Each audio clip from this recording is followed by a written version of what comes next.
Hello, it's Lewis. You are listening to the Crack Podcast. This is the first time I've had someone else on to talk with on the podcast, and I'm delighted to say it was my very good friend Jamie, who I have known for over 25 years now. He's on this episode to talk about his recent trip to Corsica. Now, I've never recorded with somebody else in the room, so I was using two microphones, which I've never done before. It's not perfect, and already I've learned plenty. So I hope this is the first of many, and I will continue to learn and improve, and I sincerely hope you enjoy the episode. Thank you, and on with the show.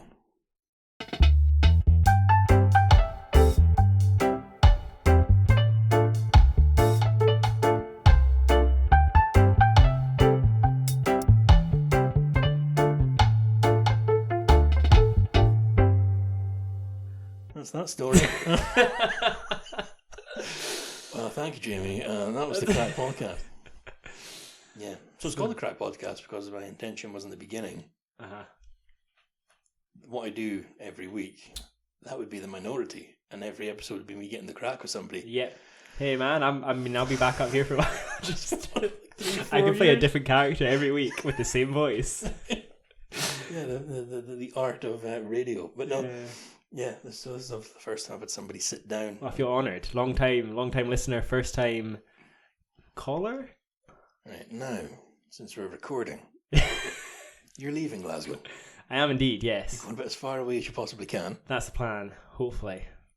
but you're just back from somewhere. I am indeed, yes. Tell the people. I was in Corsica. Where is that? So Corsica is where Napoleon is actually from. Not where he got sent or Alba. banished. That was Alba, yeah, but it's right next to it. So Corsica, it's a island in the Mediterranean just above Sardinia. Is it French? It is French, so it's kind of like got quite its own history, but I don't know when it became French territory, but they all speak kind of like a hybrid of French and Italian. Okay. Well, French, it's all French speaking, but some of them it's like French Italian hybrid. But yeah, beautiful island. Don't know if anybody's been there. I'd recommend it. Beautiful beaches. How did you find out about it? So my sister, she's been wanting to do it for ages. It's kind of like famous for being Europe's hardest trek. So you start in the north, or you can do it either way. So basically, the way you're supposed to do it, you start in the north and you finish in the south, and you pretty much trek 180, 190 kilometers through the mountains, which are extremely steep from the top to the bottom, basically. So she's had a friend that's done it, and it's kind of like one of these things that you kind of know about if you're into like mountaineering and that kind of thing. So she's been wanting to do it, and I kind of wanted to do it, and we just decided this year, from like both of us, like fuck it, we'll just do it this year. Sorry, can I swear? Yeah. It's got to beep that out. Fucking right, you can. So we just decided like, oh well, let's just do it this year. There's no other kind of better time to do it. And then and that was that. So When you say it's a tough trek, is it like the paths in the woodlands around here where it's all flattened paths for wheelchair accessible? No. So it's extremely technical. Yeah. It is extremely technical. Big slabs, big boulder fields. Like some of it's really dangerous if it's like the weather conditions aren't right. So if it's raining at all, I mean, we got stuck in some bad weather, but no, it's like the most technical hike I've ever done. The most kind of the ascent we're doing. I mean, the first day we did almost 3,000 meters ascent, which is, I mean, Mont Blanc's like, that's 2/3 of Mont Blanc or something like that. But I mean, the whole thing was like, so 13,000, just under 13,000 meters. So 1.5 times the size of Everest. No, it starts bleeding as you're going. Yeah. So it was like, yeah, you're going is sheer, like sheer pointy mountains, if you can imagine that. How do you get there? Is there an airport? So we flew. So there's a few. Yeah. So I flew from Edinburgh to Nice, and that was the hardest part. So like before it even started, I had to get that. I didn't think about this. There's a flight at 6 o'clock in the morning from Edinburgh, so I got the bus from Glasgow rather than staying in a hotel or driving. And I had to go get the night bus. So I was up at 2 o'clock in the morning to cycle with my bag to the bus station, and it was a Saturday. It was a Saturday morning or Friday morning, Saturday morning, let's say. And it's not just people going to the airport on the airport bus because it goes into Edinburgh. It's all the wee BAMs that have been out in Glasgow for a night out. They're waiting to get on it as well. So it's a good mix. Yes. Of they're still out. Yes, they're getting the 3 o'clock bus. So yeah, flew to Nice, and then literally the flight from Nice to the north. So obviously you fly into the north and fly out of the south. It was just like a little small, with the wee propellers. Yeah. Those planes, yeah. And by the time, I think it was like a 20 or half an hour, the flight journey, the time was 30 minutes. So you pretty much go up and then you just go back down again. Up and down. So fly into the north and then fly back out of the south. What's the locals that live there? Are they farmers? Like, what's the fishing? I think it's. I mean, I don't really know because we flew in and then you're just going straight to the start of the trek, and we stayed in this kind of like little kind of cabin. They're called refuges or auberges. And they're like bothies, but they're very they're nicer than bothies. It's not just like a stone bothy in up Cairngorm or whatever. They're actually some of them are like that. Sorry, but some of them are a bit nicer. But I don't know. I think a lot of it's just tourism because it's got loads of really nice beaches. Farming, I don't know. I couldn't tell you. Just a mixture, but beautiful. From what I obviously saw all the hills, but yeah, stunning. Were you passing a lot of folk on the hill? There's a lot of folk, yeah. So on the first day, where we started wasn't actually we were supposed to start in Caucasia, something like that, some sort of name like that. I'm probably saying this all wrong, but we ended up kind of staying because there's like the way it works is that there's like 15 stages, so it's supposed to be done over like 14 days normally. That's like the kind of average, but that's going to take you 14 days, and some of the days aren't even that long. So anybody who's actually kind of like, I'd say, fit or wants to do it, it's not enough. You want to be walking more than that. So we actually done it in 7.5 days. So we're doing like the first day was 3 stages, and the days after that were either 2 or 2.5. So we actually had quite a lot of ground to cover each day, which in hindsight, I don't know if I spoke to you about this before, but in hindsight, you're like, oh, this should be fine. But I didn't, what I didn't account for, was the lack of sleep when we're sharing a like hostel, when I bought these refuges, and the lack of food or the lack of like decent food. So that really like took its toll. But we had to wake up at like 5 o'clock in the morning, and then it was like, right, let's just get going. So you're starting in the dark, head torches on, and it wasn't like, oh, we'll stop here, for a nice lunch, or it was like, right, no, we need to get going, let's get finished. Especially some days the weather was really bad. You're just like up, go. I mean, I'd be waking up, you'd be having like some water, maybe a coffee if you're lucky, and then you just start walking and you wouldn't stop. And when you did stop, it was just like, oh, I have like a mouthful of bread, or I have like a boiled egg that I managed to buy. Hey, there were shops in the wee.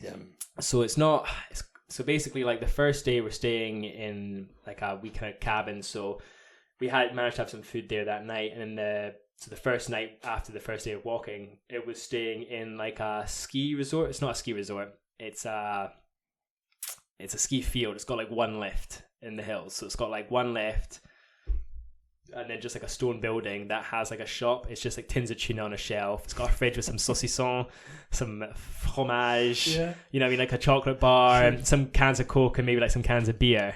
And you could buy like a loaf of bread. So that first night was literally just like a loaf of bread and some cheese that I had for my dinner.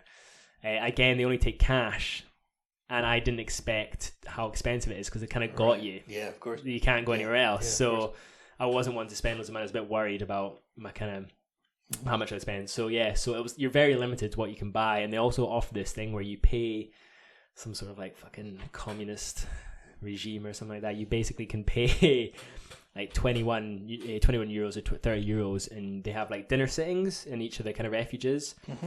And that varies, and like, some places they've got like a little cabin with a fire, and it's quite nice with a kitchen. Other places you're in the hills, so they've actually just got like a really basic kitchen, so you're just getting like like you're camping almost. But you pay for this, and we done this one night, wouldn't do it again. I didn't really know what to expect. We thought you just sit down and they'd say like, we've only got one thing on the menu, and you just get given it. But you sit down in seating, so there's like 2 sittings. So you have like an early one and a late one. You don't get to choose. And then so you're sitting down just with a table full of people, and then they just put out these plates, and you just kind of it was like a salad, pasta salad to start, and then you just get like a bit of meat. But you're kind of like sharing it, and it's that weird thing when you're sharing food with people you don't know. You don't want to seem like you're taking too much. You don't know how much to take, but you want to get your share. You're starving. I just didn't like it. Didn't enjoy it whatsoever. They're all French as well, so I'll let the conversation. Well, I'll let you. They're just French people. There's a reason why they're not well liked around the world, and that's true. You know what I mean? You play into stereotype, but it's true. Stereotypes exist for a reason. And I can say that because I grew up in France, so I've got a right to badmouth them because I've dealt with them firsthand. This episode brought to you with a French tourist. Yeah. So that was, it didn't really like quite a lot of the people you meet. They're French. I don't know what they've got, like a chip on their shoulder. If you're not French, they don't really want to know. I think it's just because, when my parents were in France when they were working out there, and even in school, they wouldn't speak English to me. They'd only speak French because, you're in France, you speak French. But even nowadays, it's like the universal language. So you get German and Italian, they're probably going to speak English to each other. I've witnessed that being away in New Zealand, and you'd be sitting with loads of different nationalities, and they'd always speak in English, even if there's not an English speaker there. But for some reason, the French, they just won't accept that. It's probably totally wrong. There's two world powers back in the day, and they were fighting. I mean, France and Britain have always been at war together, or before it was Britain and England and France have always been at war as well. Well, everything, yeah. Over land, just the 100-year war. They were always at war with each other, always back in different sides, right? It's the oldest enemy, I'd say, not for Scottish people, but the British, and we used to be friends anyway.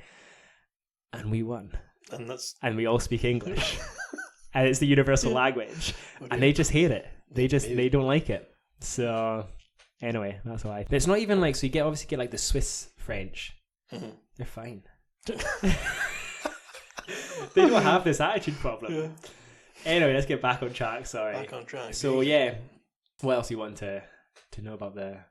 Well, I was just fascinated by your journey because I've never heard. Because I know when you went to New Zealand, you did a lot of sightseeing by Lord of the Rings. Yeah. Did they film any of that out there? Is it that type of? No. I think that was mostly in. Because I was following your Instagram stories and Snapchat stories, and it was that sort of sweeping landscape. It was incredible. I mean, you're right in the wilderness. A lot of places, like, there's no tracks, so it has to get like donkeys to get supplies in, or helicoptered in. You're kind of going through these remote kind of like farmlands. You see like wild horses and like. Yeah. No, I'm just picturing you as a guy struggling with donkeys. I'm not paying €2 for a can of Coke. yeah, pretty much. But they were more like $4.50, so you can see. No, but no, it was incredible. So like, it was really physically demanding. But beautiful scenery. We had like just beautiful forests, waterfalls, like really like scree. I think the highest point we're at was like 2,600 meters, so quite high. And then just beautiful landscapes, just changing, but you're going like up, down. Some real technical, as I say, like really technical. If you like, thankfully I bought a new pair of shoes, and if you needed to have really good shoes for grip on these big rock slabs, because if it rained, there's like some points as well where like if it had rained when we're on that section, it would have taken us twice or three times as long. Like, really dangerous. Like, a lot of it was just really, for the people listening, I'm showing this an angle of my hand. Yeah. And it's about 45 degrees. It's pretty straight. Yeah. Yeah. But obviously you mentioned you went with your sister, just because the people listening don't know. Yeah. You keep yourself very fit. Yes, I try to. Gym, sports, you climb in your spare time and stuff. Does your sister have a sort of high level of fitness as well? She does, yeah. So she does the same. Not, I wouldn't say as fit as me being a man as well, but she. So the problem with the French is women just can't keep up physically. Yeah. No, she keeps herself fit, and she also lives out in the Alps. So I actually thought she was going to be in altitude. You know what I mean? So she's out there walking a lot. But yeah, no, she was fine. The thing is, like, we passed quite a lot of people who were like older. You know what I mean? We met a few older... That's what I was wondering. Is it... So if somebody walks their Labrador twice a day, and then it's like, I quite like to go walking. No, this is not that. Don't dive in. No, okay. No, this is... I mean, the thing is, so the north is extremely, like, a lot of ascent, a lot of meters, really steep terrain. And the south isn't so much of that. But each day you're doing, like, 1,500 meters ascent over about 25 kilometers. So if you wanted to do that in, like... So that's what we were doing, sorry. So that was like 7.5 days. So let's say you want to do it in 15 days. So you can half that. So let's just say you're doing 800 meters and 15 kilometers a day. Over a course of a day, that's fine. Do you know what I mean? Like, for people wanting to take a bit leisurely. We met these two Americans on the last day, and they're doing south to north. And they're quite old. And straight away means we were just like, oh, these guys, I don't know, they're not going to make it. They're not helicopter later on. Honestly, like, because it is, I think a lot of people go, oh, they'll look at it and they go, okay, this is the ascent, this is the distance. And my sister's done like the Tour de Mont Blanc, which is famous trek around Mont Blanc. You go between you go Italy, Switzerland, and in France, and you go around Mont Blanc. And but she was saying that compared to this is just completely totally different levels. The paths on there are, they've been kind of made. You're not just crossing like ridge lines of boulders and stuff like that. There's a lot of times where you're just it's not a path. You're just going along these kind of boulder fields. And for somebody who is a bit older or doesn't have good, it's not as easy. You really got to take your time. There's some big. It's not some of it's really hard. It's not just easy kind of gradual paths. I think a lot of people will probably, but there's a few places that you can bail out on. You know what I mean? If you wanted to. Do you have to check in at places as well? So we done the cheeky thing. So basically, when we're thinking about doing it, we didn't really have a clue. A lot of people do it guided as well. So we basically were looking online, and one of the things that came out goes, just do it guided for 7.5 days. They book everything, and because it's really, especially thankfully having Sophie as well, who speaks French, organising it with French. But if I didn't have Sophie there for a lot of places, it would have been a lot harder. Because a lot of them don't speak any English. Parlez-vous anglais? Yeah, English. So we basically done a cheeky thing of emailing a tour company to be like, look, we're wanting to do it in this many days. Can you recommend this? And they basically sent back, yeah, we can cater for this. You would do this. You'd stay at these refuges, and it'd be this much distance every day. It's up to you. And then we're like, thank you. We were basically like, oh, that's great. Oh, thanks. Yeah, we're just gonna try another few places, and we just used that. Yeah, sure. So then Sophie just contacted them herself and booked in. I mean, it should be fine out of season. I mean, it's always good to book. There's a lot of people that you can just they take their mats with them, and there's permanent little tents. You just sleep in a tent with your sleeping bag and your little kind of mat. But for staying in the actual refuges like we do, I think it's quite hard. It's harder. More, gets full, and especially one days when it was torrential rain all day. Luckily we'd booked, but a lot of people were trying to stay at this refuge because it was the first one, and really bad rain, and the next one was a bit further and higher up, and again really basic. It was just a mountain hut with bunk beds in it. That was it, with crash mats. So that actually got full, and I was like, oh, if you were freezing cold, a lot of people we got in there and were hypothermic. That's when we got hypothermia pretty much. If you're hypothermic and you arrive there and you're I can't go on any further, luckily there was a road into that place, but you could be pretty screwed if you didn't book, so they recommend booking. Now we've left the EU. Did you have to insure yourself health-wise? I insured myself, right, yeah. Okay, yeah. Especially doing that and getting insurance for the height. So it's funny. So I don't know if you've ever needed kind of specific insurance when you travel. Or you just get travel insurance. Do we just get health insurance? Health insurance, yeah. So I've never. But I had to do it when I was in Nepal as well, because obviously trekking, the last thing you want is going, oh no, you didn't say you're trekking. Well, we ain't coming to get you, or we're gonna charge you. Here's a bill for the helicopter. Yeah. So basically, there's options you can get where it's trekking, and then it'll be trekking over 2,500 meters or trekking under it, or trekking up to 4,500 meters. They won't insure you after that. So because it was quite a bit, not cheaper, but let's say it was 20 quid cheaper. It wasn't that expensive, to be honest. But I done trekking up to 2,500 meters.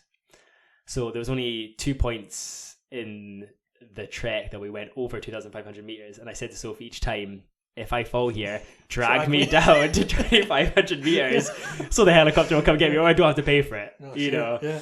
So, but it was surprisingly not too bad. But again, it's one of these ones where it's not too bad, but then it's not until something happens and you've got to try and get the money back out of them, that's when the problems arise, because they'll try their hardest not to give you the money.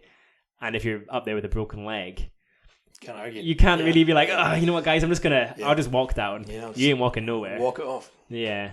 So, but there was only one. There's a few times where we both had niggles in our knee, and again you're kind of we're climbing up this extremely steep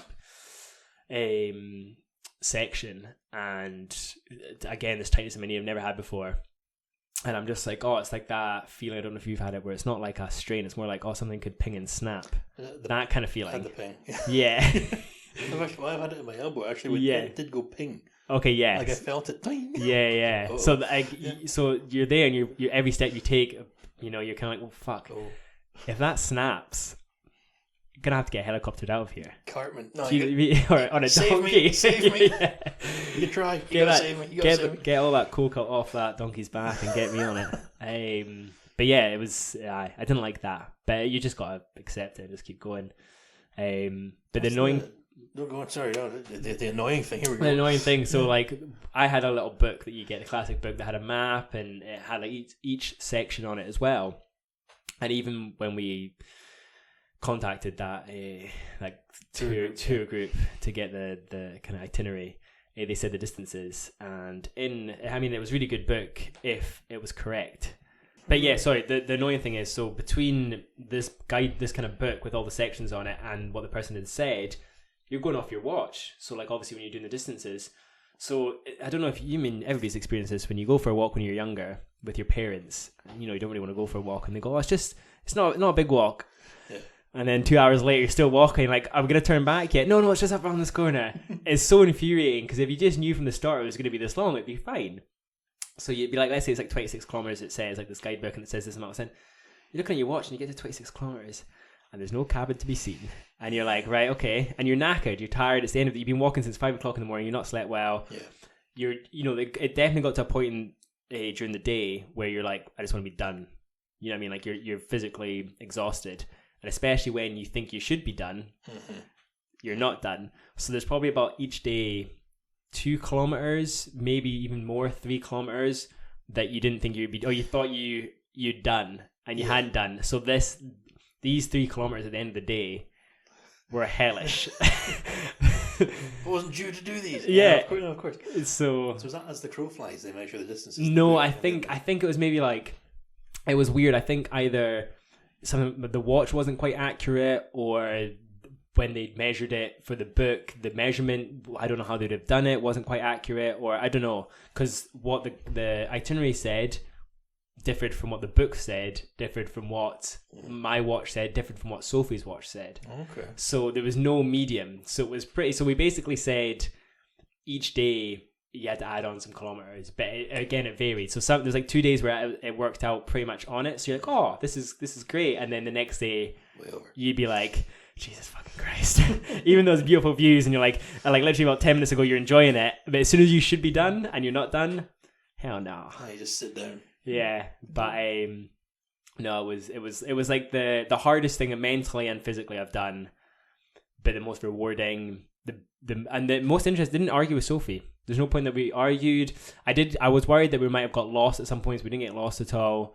There's like one day where we had to basically, I'll just say the full thing. So it was, we just finished the north, which was beautiful, absolutely stunning, really sheer mountains. The last day was amazing. Like we walked, beautiful day. We'd walked up, and then you go down past this Cascade d'Anglaise, which is English waterfalls. Mm-hmm. Waterfalls is Cascade. It's probably pronouncing that wrong. And it's from basically British aristocrats used to go there. They built a hotel. Sure. And then that's why it was named that.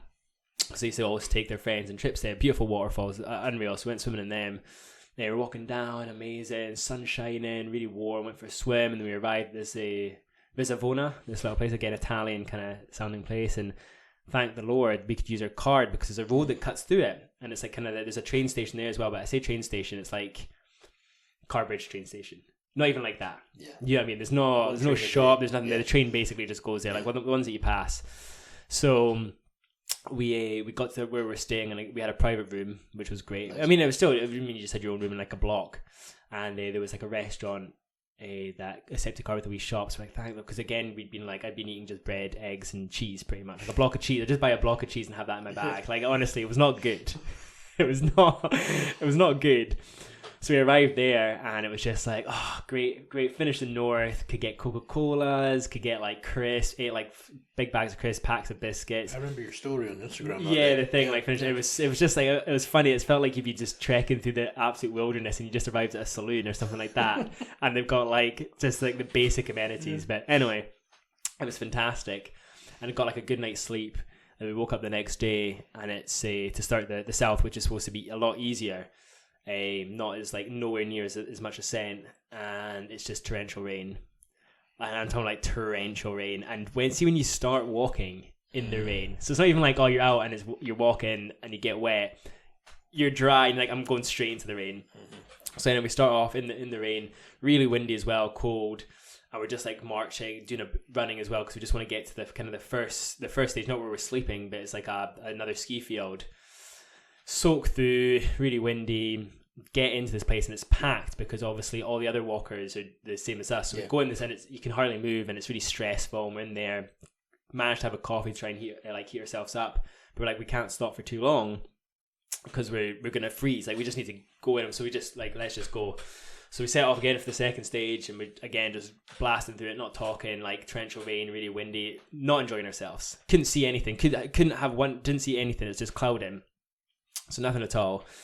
And we're just like blasting on, this is fine. And then we get to, again, this is another day where it's 23 kilometers. It said it was going to be fucking 23 kilometers. I think it was like 27 by the end of it. So that is just, anyway. So we get to where we're staying and that's when Sophie basically hypothermic. Like she was freezing. And then I go and look at my bag. Even though I've got a bag cover, everything's fucking soaked. So everything's been going down my back and soaking through from the bottom. Yeah. So all my dry... So for some reason, I thought I had a bag cover.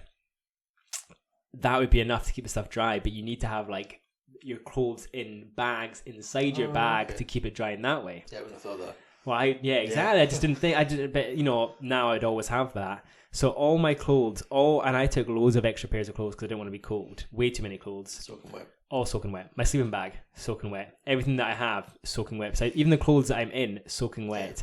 And I must have drunk about 3 litres of hot water just trying to heat myself up. I had to get the tinfoil, the emergency blanket on Sophie. So anyway, so that wasn't the great. So we're sitting there freezing cold, and then I'm trying to dry the stuff outside because that's the only way you can do it. So I've got like both of our stuff because she can't really do anything. Got it all outside on these benches. And it's that way where it's like, oh fuck, it's gonna start it's gonna start raining, like the clouds are coming in and it starts spitting, so I have to get everything out back into the refuge bit that we're staying in, and then I'll go back outside again. Oh fucking it didn't start raining. Everything back out again. Trying to just do I've done this about 2 or 3 times. I'm like, this is a fucking joke. Nothing got dry, so then came in and we're like, right, that's where we had the dinner. And we had to go and like I basically hung all my stuff up on my bunk. We shared a bunk bed on the bunk bed. To try and hopefully some of it would dry in the morning. None of it dried. None of it dried. Nowhere. Nothing at all. So again, waking up at 5 o'clock, after not sleeping, waking up at 5 o'clock in the morning, trying to pack your soaking wet bag. Yeah. And there's people around you, so I had to go outside, head torch on, putting on wet socks, wet shoes, wet everything is one of the worst feelings ever.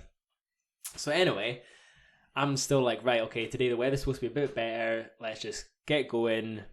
We'll get some stuff, and like I put some clothes on the outside of my bag to dry. That's how I do it. It's kind of okay, and then we're walking up. I'm like, fuck, here comes the clouds are coming in. Shit. Yeah. So we get up maybe about an hour into walking, and it starts raining, and it's windy. So everything gets back in the bag. I've got my shorts on, you know what I mean? Because I don't have any. All my clothes are soaking wet. Yeah. So I might as well just wear shorts that can quick dry. Yeah. So we're on this ridge line. We get to one of the first cabins. We go in there, I'm like, I'm fucking freezing, let's get some stuff on. Let's get some like extra layers on. And the guy's like, he goes, you probably want to be putting some stuff on. And I was like, well, I'm not going to put my trousers on because I'm so wet. I'm just going to put like my puffer jacket on underneath my waterproof jacket. And look outside and it's fucking snowing. It's sleeting. Yeah. And I'm like, we're in the middle of the Mediterranean in September. Yeah. It's not supposed to fucking snow. Like, it's not supposed to. I didn't pack for this. But like, we didn't pack for this. We packed for like, oh yeah, it might be a bit cold because you're in the mountains, but not anything like this. So I couldn't put any other clothes on because they're all soaking wet anyway. So like, right, well, let's just keep going. Sophie's got socks on her hands because her hands are so cold, but her gloves are soaking wet. So she's got a pair of socks on her hands. And I'm just like, right, let's just heads down and go. And we just start going. We're probably about 2,000 meters all the way, like around about 2,000 meters. And we've got to go along this ridge line.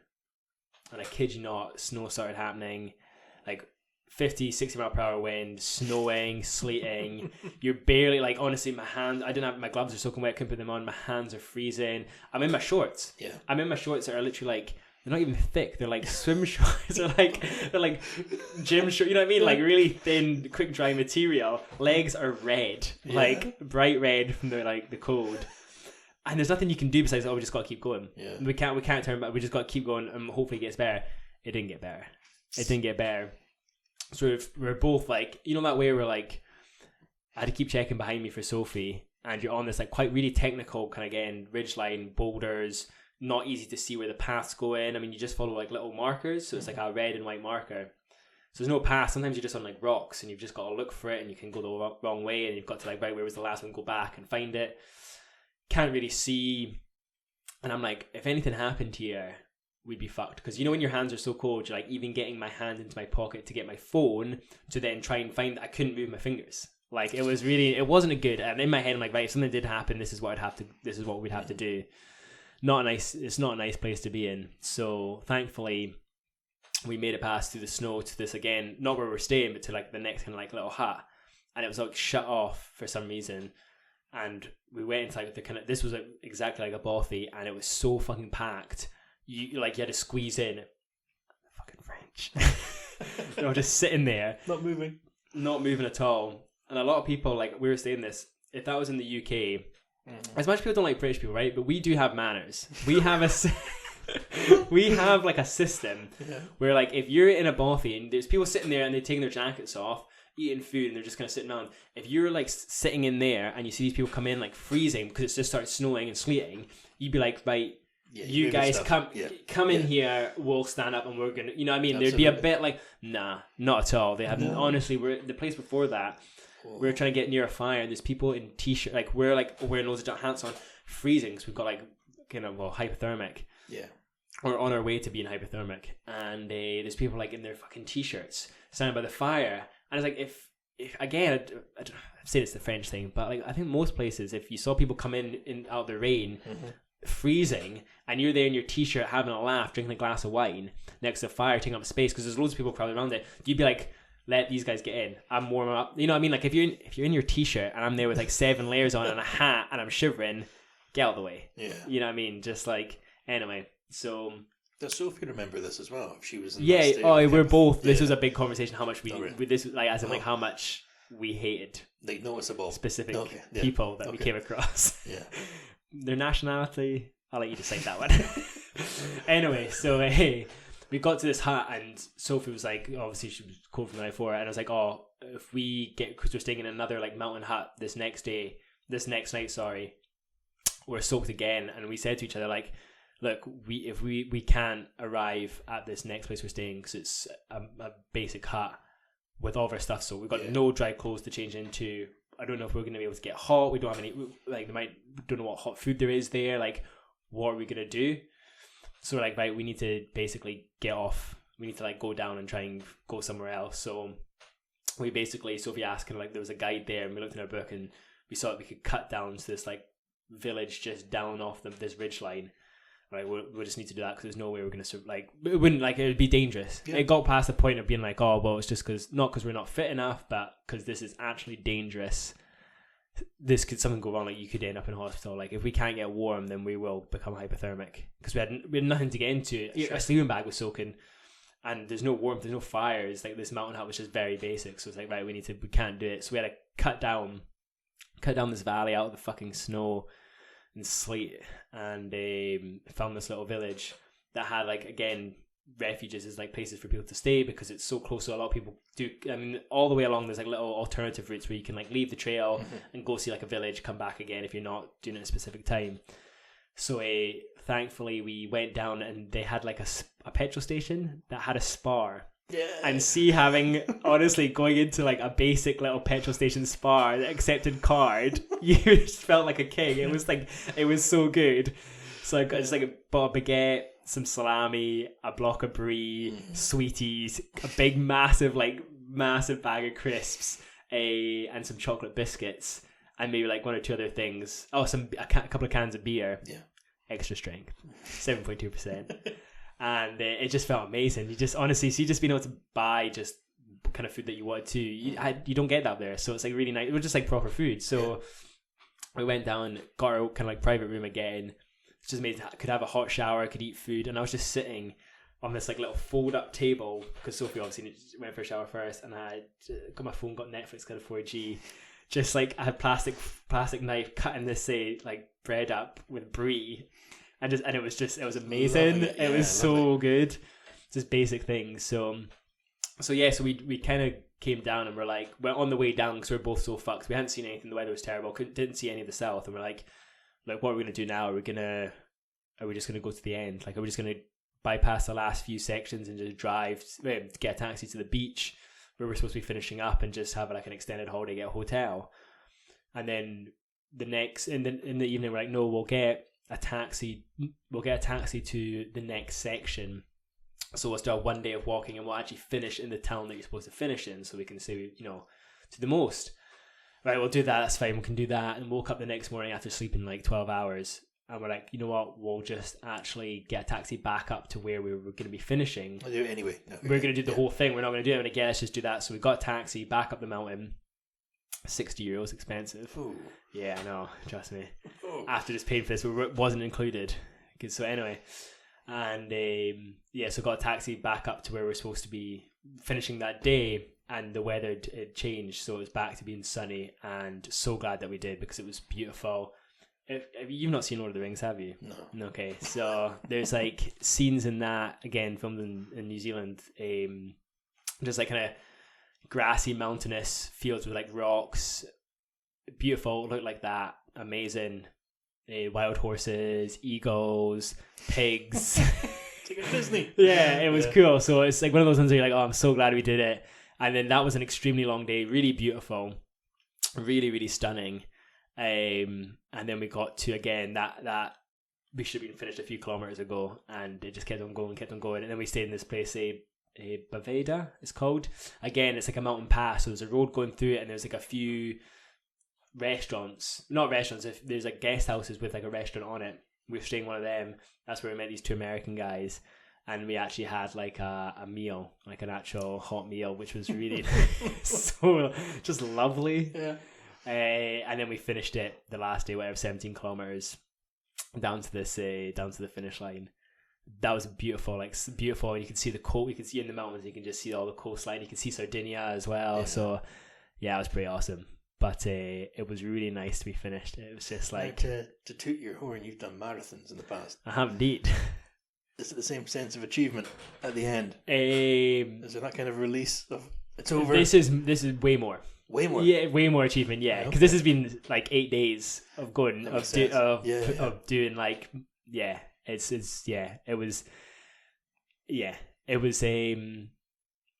was that way as well. See what's really interesting? Like, see, again, you wake up, you've got one thing to do today. You don't have to think. We've got to get to from A to B. That's all you need to worry about. It's not like, what am I going to do today? We're going to do this today. It's like, no, we wake up, we walk, we get there, you eat some food, you're knackered, you sleep. It's like such a simple way. It was such like a nice. You didn't have to think about anything. Do you know what I mean? Like, I just imagine like hunter gatherers back in the day of just like, what are you doing today? Oh, we need to hunt for some food so we can eat. That's it. That's all you had to think about. Honestly, it was a really nice, simple way, but it was really good to be done. You're kind of like, it was mostly the food and the sleep, like getting some good night's sleep in a quiet room, having some nice food. That's what I was, that's the one thing that I was really looking forward to.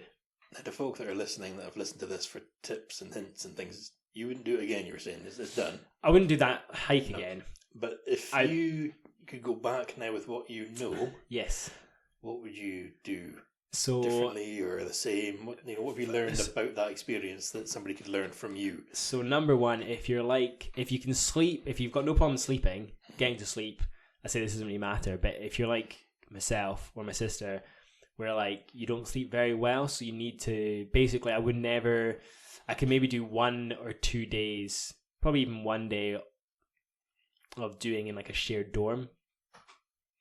It's not for me. Yeah, no. Just because it's the noise and you really need your sleep. So if I was to do something like that again, the little tents I was telling you about, I'll show you some photos where they're just like permanently set up, just like really basic little 2-man tents, I'd say, on like pallets.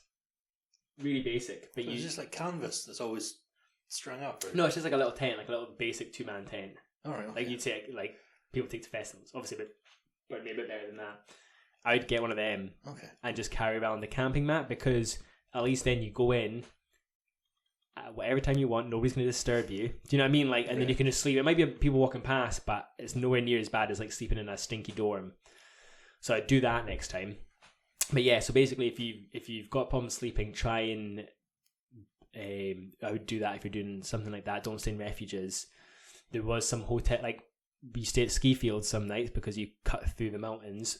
So there is some options of like staying in like nicer accommodation. I would choose that. Get private rooms. Make sure you take enough money. Cash is king. Cash is king. And a lot of just like high energy snacks. Like I should have taken more like just high energy protein and like protein bars and maybe some more sweet, you know what I mean? Like you go buy them from shops where they're expensive, but they're small. And I took some granola bars and I had like maybe two. I went and bought some like emergency package from like camping. You know, like they come in, there's like chicken tikka masala and like a tin. I don't bother with them. It's gave me really bad indigestion. Really? Yeah. But just like high energy kind of snack bars. But yeah, try and get some. If you don't sleep well, either book the tents so you can kind of choose when you want to go to sleep and not be disturbed, or kind of private rooms. Don't take anywhere near as much clothes as you think you need. So I took way too many clothes. Oh, really? You're stinking every day. You just put the stinking quick dry sport stuff. Just like 2 t-shirts. Everyone else is smelling as well. Everybody else smelling, and you can just wash one, and if it's sunny, just dry it on your bag when you're going. I took too many clothes, way too many clothes. They're stinging insects and things. Do you know what's funny? So we obviously the one thing they say is like, oh, bring bed bug spray because in the refuges is famous for having bed bugs. Gross, yeah. So we brought the spray and we had like DEET as well. The whole trek, not one issue. Then we finished up, so we had 2 days at the end rather than getting a hotel because. Looking for hotels near a beach. Basically, we found these like basically a cabin on a campsite. You know, like there was a little campsite right by the beach, and it was a lot cheaper. So we just booked that for the last 2 nights, and we both got bit the fuck out of. Really? After? Yeah, like honestly, really bad. So there was but you expect that anywhere. Kind of you go there, some mosquitoes, you bastards. But up in the mountains, no issue. With snakes? No, you don't get snakes. I don't think you get snakes there. I didn't see any snakes. Didn't see anything exciting.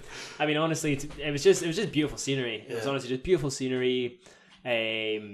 Stunning views. Some IRA flags. I saw that photograph. Yes, not what you'd expect. Yeah, not what you expect at all. But I told you about the guys that were in the hut. No. Okay, did I tell you this? No. So, don't like that grin. Yeah, you've seen the photos. It's a bit of a shock. So this is like, I can't mind. I should probably just tell the photographs he's referring to are just pro IRA. Was it? There's a flag. Yeah. Pro IRA. So basically, it was like away into the hills. So there's no roads. There's like refuge, one of these cabins, and it was like a cabin that had like, again, you can get like a wee coffee, like instant coffee from there. Some like, again, tins of tuna, stuff like that. And they've got some of these tents, really beautiful, but like way in the hills just before doing a really steep section. There's no roads, nothing like that.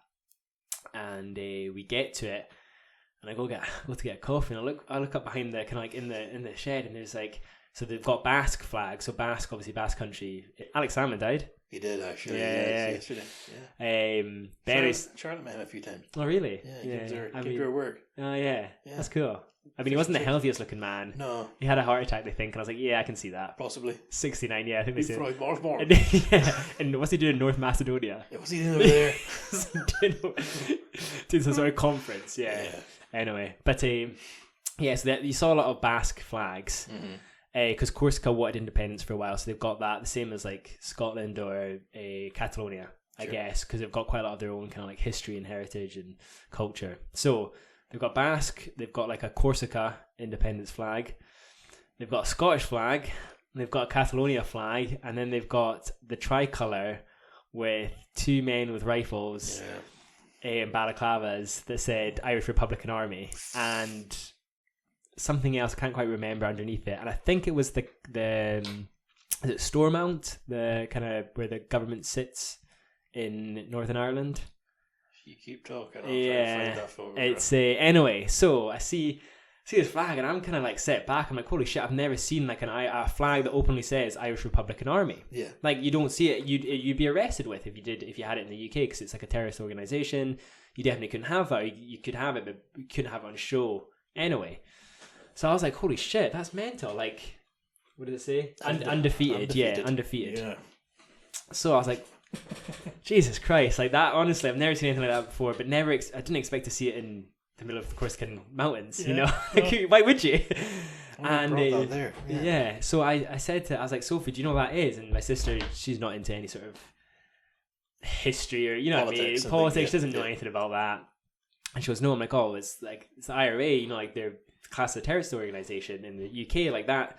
You know, that's pretty mental to have that up. Like they bombed Britain.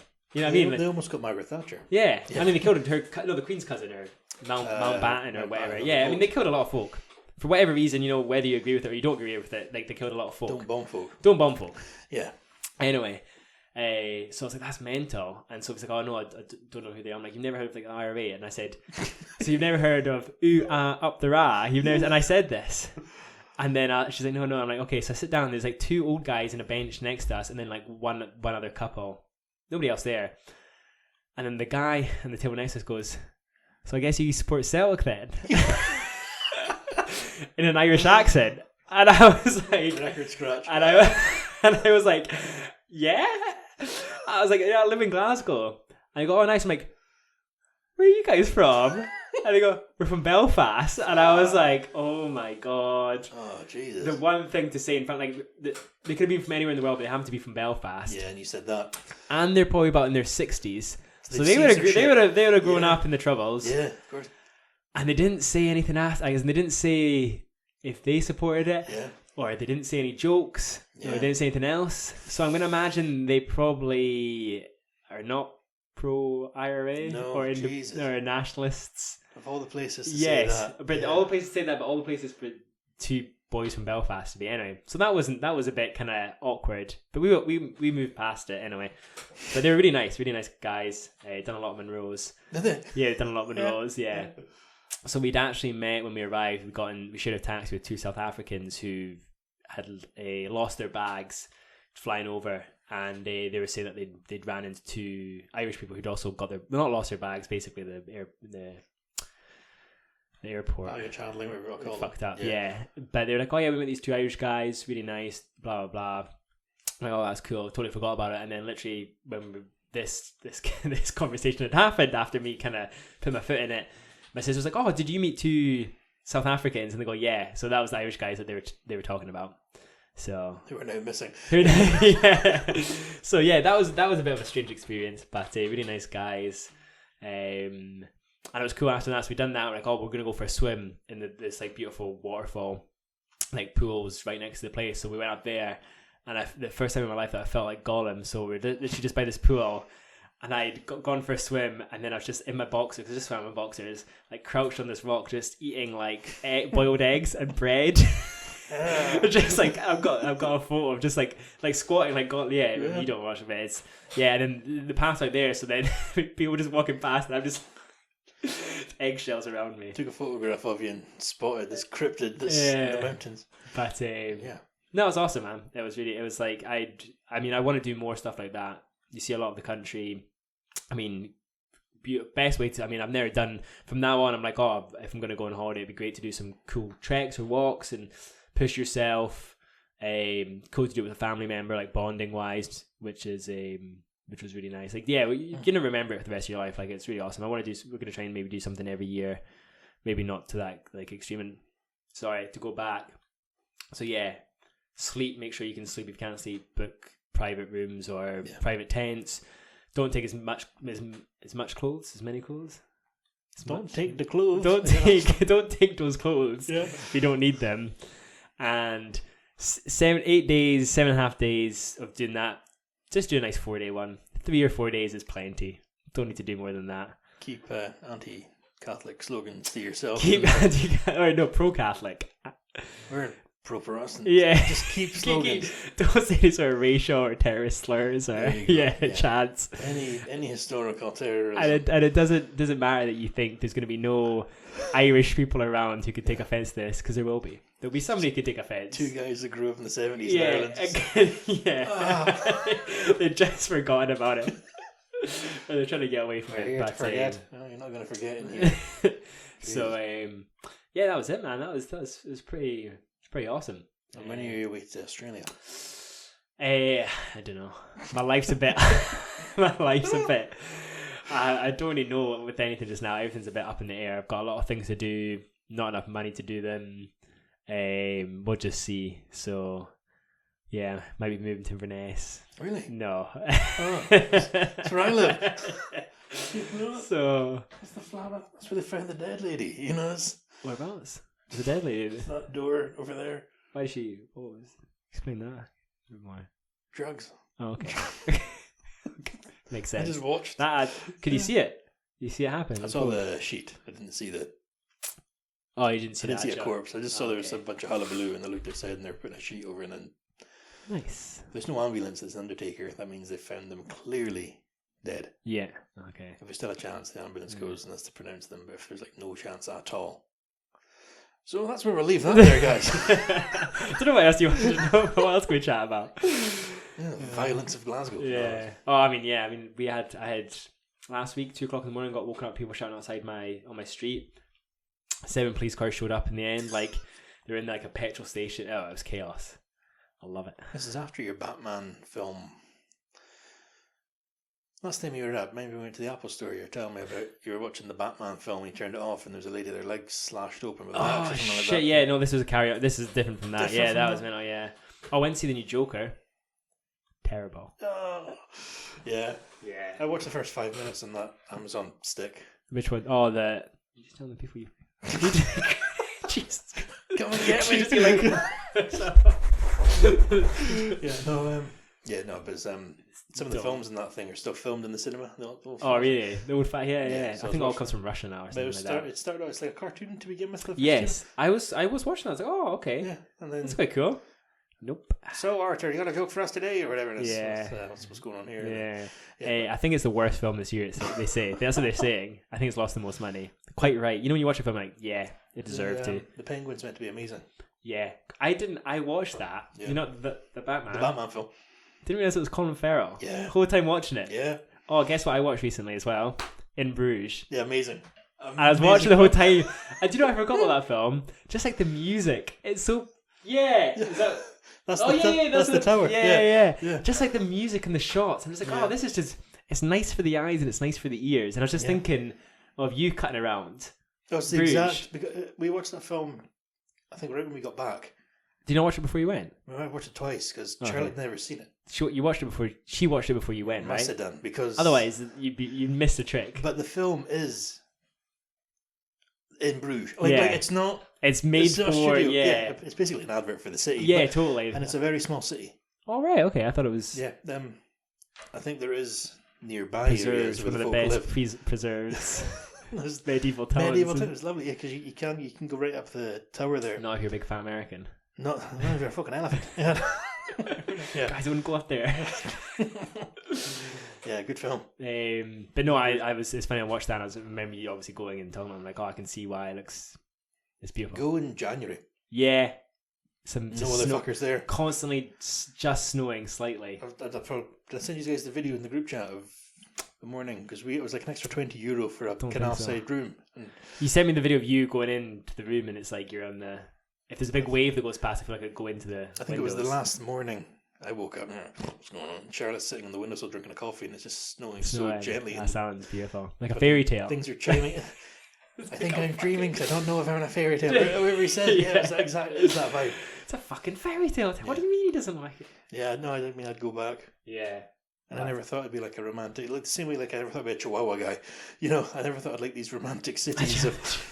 Chihuahua guy. Yeah, So you're fucking afraid? love- Yeah. Tell us about yourself. Chihuahua A guy. Chihuahua guy, yeah. But he's like a dog, you know. I mean, actually, I'm looking at the drawing. Was that Chica? Yep. Auntie Charlotte. Uncle. Right, okay. That was placemats from Christmas. I was about to say, That's not. you don't refer to yourselves as the dogs. No. Auntie and uncle. Because that would be weird. You know the cat? Are you the dad? Am I the daddy? you No, the daddy? Chica's more of a flatmate. So Charlotte, is she mum? No. What? We're not those owners. What? Normally there is that kind of. We don't do that. Chica's No. her own thing. No, like she runs the house. she's got her own thing going on. Yeah. No, the you know the cat with Rooster in Grantham. The what? Rooster, the wee cat I found. Oh, on the street, yeah. I think maybe I met it. I don't know. I remember you finding it on the street. He comes yeah. and goes Does what He's it not really yeah. there. But when I still lived at home, I took him to the vet to get neutered, Mm-hmm. and the vet was talking to me through him. Wait, what? So she was like, "Do you think Daddy will hold you still?" And I was, The fuck did you just say to me? yeah, come on, The fucking fuck? Daddy. Oh, kinky. Yeah. Yeah, I wouldn't like that either. I don't like it at all. No, don't. No, so I'm no. not- Who was this vet? Grantown. Yeah, I don't know. I don't know What about that. about? Yeah, Find the he's like, can you hold your cat? Yeah. Could I? No, you're the vet. Yeah, what am I overpaying you for? It's gotta be something. Yeah, no, fucking Daddy. Yeah, I wouldn't like that. She goes, Yeah. so you're here to get your plums removed. I'm like, right, don't refer to his bollocks as his Yeah, plums. yeah. Something to teach in vet school, yeah? Plums. Yeah, I don't like people who project these like sophisticated personalities onto their like pets. They can have personalities. Don't get me wrong. I'm sure Chica does have I mean, I hear it, but like, Yeah, but she's not educated.